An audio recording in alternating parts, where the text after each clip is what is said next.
This Torah class is brought to you by TorahAnytime.com. Parshas boy Makkas Choshech, the pasuk says, "Vahi Choshech afela b'chol aretz Mitzrayim shloshas yamim."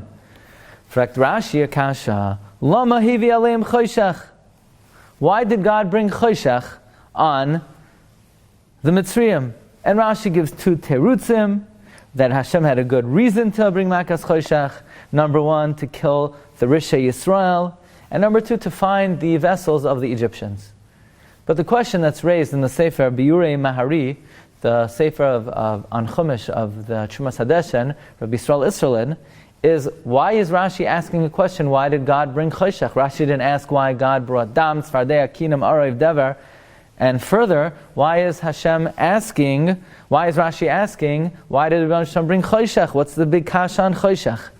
Says the Chumash Hadeshen, Rashi has a very good reason why he is incredulous as to why the Rebbeinu Shem brought Makkas Choshech. And that is because it would seem that Makkas Choshech is a contradiction to what God promised Noach at the end of the Mabul, Yom v'layla lo yishboisu, that day and night will never cease.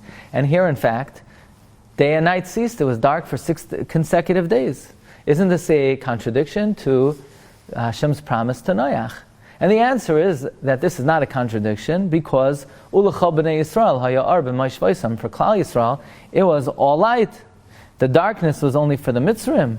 But the promise was that God will never change the order of creation for the entire Bria. But he never said he wouldn't do it to some people. Nevertheless, what Rashi is bothered by is, but since it would seem that this is somewhat contradictory to Hashem's promise, why would God bring this makkah? There's so many other possibilities that the Rebbeinu Shem could have used to bring as a makkah. Why this makkah that seems to infringe on the promise to Noach? It's not a contradiction, but why go there? And Rashi gives two answers. That there's a specific reason why the Rebbeinu Shem wanted to bring Makkas Choshech, namely to kill the Rishei Yisrael. And number two, so Klal Yisrael should be able to find the gold and jewels of the Mitzrayim. But otherwise, Hashem would have found a different makkah, so as not to contradict the promise of Yom v'layla loy yishbaisu.